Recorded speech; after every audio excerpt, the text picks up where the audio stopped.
Bu yaşanan zulme, bu yaşanan vahşete kayıtsız kalamayız. Bizler zaten bireysel olarak hani hem dualarımızla hem maddi imkanlarımızla bireysel olarak zaten destek oluyorduk.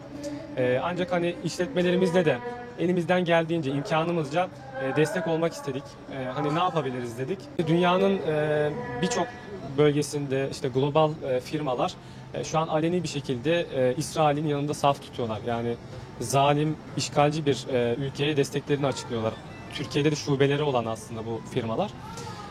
Bizler de işletmeler olarak, esnaflar olarak ne yapabiliriz diye düşündük ve işletme gelirin Filistin'e sloganıyla yola çıktık.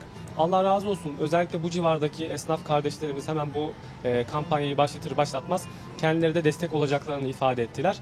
Şu an yalnızca Üsküdar çevresinde değil, Türkiye'nin birçok bölgesinde şu an 100'den fazla esnaf bu kampanyaya destek veriyor.